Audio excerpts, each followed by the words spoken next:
현금 과부족부터 하겠습니다. 현금이 과하거나 부족할 때 일시적으로 쓰는 이름이 현금 과부족이에요.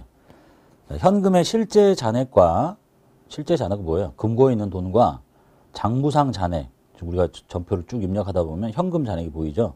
이제 항상 일치해야 되는데 기록을 잘못했거나 또는 분실했거나 도난당했거나 그래서 장부상 잔액과 일치하지 않을 경우가 있는데 이제 그 내용을 알았으면 뭐 도난당했는지 뭘 알 수 있어야 되는데 이런 경우에는 그 불일치의 원인이 확인될 때까지 일시적으로 현금 과부족 계정을 설정해서 장부상 잔액과 실제 보유액을 일치시켜 놔야 됩니다. 그 다음에 그 후에 그 원인이 판명되면 이제 그때는 몰랐으니까 현금 과부족으로 했던 거를 그 원인이 밝혀지면 해당 계정 과목으로 대체하고 이게 결산일이 됐는데도 끝까지 못 찾아냈다. 그러면 잡손실 또는 잡이익으로 처리합니다. 그러니까 예를 들면 이렇죠. 실제 잔액이 있는데 실제 잔액과 우리가 프로그램에 입력한 장부상의 잔액은 항상 일치를 해야 돼요. 근데 실제 이제 여기가 금고죠, 금고. 회사 금고에 있는 돈. 여기가 돈이 1,000원 있는데 열심히 전표를 입력하고 퇴근을 하려고 봤더니 장부에 돈이 1,100원 있어요. 프로그램상에. 금고에는 1,000원 있는데 프로그램상에 1,100원 있어. 그럼 어떻게 해야 되겠어요? 현실이라면. 열심히 전표를 끌었는데 지금 돈이 부족한 거죠. 거기 재수없다 그러고 그냥 여기 금고에다가 내 돈 그냥 100원 집어 넣어버리면 되잖아요. 그죠?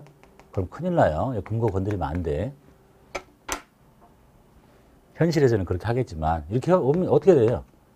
장부가 많잖아요. 그럼 현금을 빼버리는 거예요. 그냥 이렇게. 현금이 많구나. 100원. 이렇게 하고 그럼 얘가 이제 줄어들죠. 1,000원 되잖아. 일치하잖아. 여기다 그냥 현금 줄여서 쓸게요. 과부족 이렇게 해놓는 거예요. 금고에다 돈 재수없다고 집어넣는 게 아니라. 반대로 퇴근하려고 보니까 금고에는 돈이 1,000원 있는데 장부에는 돈이 900원밖에 없네요. 장부가 작고 금고에 돈이 많죠. 그러면 이걸 건드려서 100원을 뺏는다고? 그러다 죽어. 부족하잖아. 현금을 집어넣어버려요. 그냥 이렇게. 현금 100원 하고 현금 과부족 100원 이렇게 하는 거예요. 그러니까 현금 과부족을 먼저 하는 게 아니라 순서 잘 기억하세요. 얘는 차변에 생길 수도 있고 대변에 생길 수도 있는 거예요. 그러니까 문제는 항상 이걸 알려줘요. 실제 잔액이 많다, 작다. 여기라면 금고에, 즉 실제 잔액이 작다 이렇게 알려줘요. 그러면 우린 거꾸로 장부가 어떻게 됐는지 보면 돼요. 장부가 많잖아. 장부가 많은데 빼버려 그냥. 여기는 실제 잔액이 많대요. 그럼 장부가 적지. 집어도. 그리고 반대쪽을 채우시면 돼요. 이쪽 건드리는 거 아니에요. 현실에서도 마찬가지고.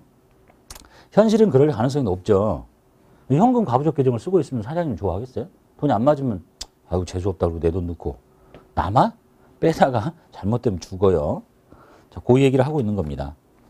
그래서 원인을 찾아가지고 이제 원인을 찾아야지. 찾아서 어떻게 정리를 하는 거예요. 끝까지 사례를 보면서 갈게요.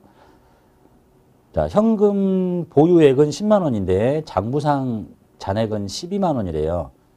자, 현금이 여기가 10만 원 있고 장부에가 12만 원이나 되네요. 많지. 그럼 빼면 되잖아. 뺄게요. 분계는 오른쪽부터. 자, 현금 빼요. 현금이 2만 원 많죠. 2만 원 빼. 그리고 뭐라고요? 알 때까지 그냥 현금 과부족 이렇게 해요. 2만 원. 생겼죠. 자, 그 다음에 두 번째. 현금 시제 부족액 2만 원의 원인을 조사했더니 15,000원이 이 돈 차이 벌어지는 것 중에 사무실 직원의 복리후생비로 판명이 됐어요. 찾아보니까. 그 이제 원인 밝혀졌으니까 현금 과부족을 정리해야 되겠죠. 줄여서 쓸게요. 15,000원 확인됐네요. 뭐라고 판명되냐면 복리후생비라고 판명이 됐네요. 임직원의 복리와 후생을 위해서 지출한 비용인데 내가 입력을 못했군요. 이렇게 찾았어요. 아직도 여기 5,000원이 남아있는 거죠.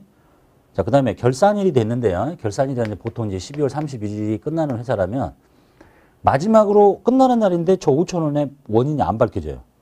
어떻게 해야 되겠어? 계속 놔두면 안 되겠지, 이제. 마저 없앱니다. 현금 과부족을 5천원을 없애버리고 이건 재무상태표에 보고하면 안 되는 거니까 이쪽에 이제 뭐가 생겨야 되겠어요? 지금 장부상보다 금고의 돈이 없어진 거잖아요. 이쪽에 생길 수 있는 거 뭐예요? 비용이잖아. 그래서 재수 없다. 잡손실이라고 처리합니다. 이렇게. 이게 생겼다가 원인이 밝혀지면 정리하고 기말 결산일이 됐는데도 안 밝혀지면 잡손실로 정리합니다. 참고로 오늘은 12월 31일이에요. 이거 연도 중에 이제 일어나는 거죠. 뭐 예를 들면 2월 1일 날 생겼다가 2월 5일 날 알아냈는데 끝까지 몰랐다든지. 근데 오늘은 12월 31일인데 지금 이 상황이 생긴 거야. 12월 31일 날 퇴근하려고 보니까 금고에는 돈이 10만 원, 장부상에는 12만 원. 장부상에 돈이 많죠. 어떻게 하라고? 금고 건드리면 안 돼. 장부를 빼. 현금 2만 원 뺐죠. 그리고 여기다 뭐라고요? 현금 과부족? 연도 중에 현금 과부족을 써서도 이날 정리해야 될 판인데 여기다 또 현금 과부족을 하고 현금 과부족 없애고 또 잡손실 할 거야? 이렇게? 현금 과부족 해놓고 다시 12월 31일 날 안 밝혀진다? 끝까지 현금 과부족 잡손실 이렇게 하겠냐고요. 그냥 바로 잡손실 하면 되잖아. 이렇게 싹 지우고. 됐죠? 현금 과부족을 연도 중에 쓰는 거야. 근데 12월 31일 현재 차이가 벌어지면 이 이름을 무드로 만들었다 또 쓸 거야. 그냥 바로 잡손실 이렇게 처리하시면 되지. 이해됐죠? 그 다음에 반대로 요거 이제 뒤집어서 여기는 이제 여기가 금고의 실제 잔액은 10만 원인데 장부에 가봤더니 8만 원밖에 없더라. 부족하더래요. 그럼 어떻게 알았어요? 장부를 집어넣으라 그랬잖아. 현금 집어넣을게요. 현금 2만 원 집어넣고 책이 없는 내용이죠. 여기다가 현금 과부족이라고 적어 놓습니다. 생길 수 있는 상황은 이제 둘 중에 하나일 거니까 이렇게 장부가 부족해서 집어넣었어요. 얘를 먼저 하시라 그랬어요. 얘를 하지 말고. 그 다음에 이제 뭐 2월 5일 날 원인이 밝혀졌어. 왜 현금이 늘었는데 원인을 모르겠다. 찾아봤더니 밝혀지면 이걸 빼는 거죠. 이제 현금 과부족 중에서 15,000원을 확인을 했는데 그 내용이 뭐냐면 외상대금을 회수한 건데 나 없는 사이에 누가 돈을 딱 집어넣고 나갔어요. 외상대금을 회수한 걸로 판명이 됐어. 그럼 뭘 없애야 되겠어요? 외상매출금을 없애야 되겠지.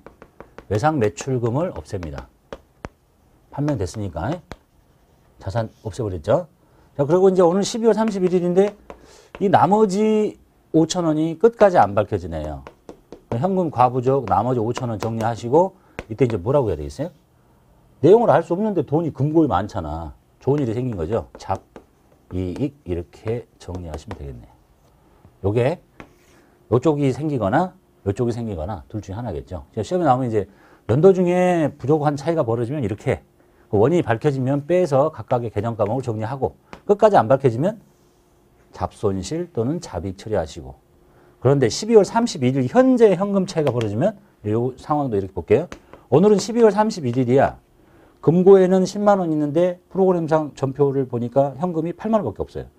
금고가 많죠. 현금 집어도 현금 이렇게 2만 원.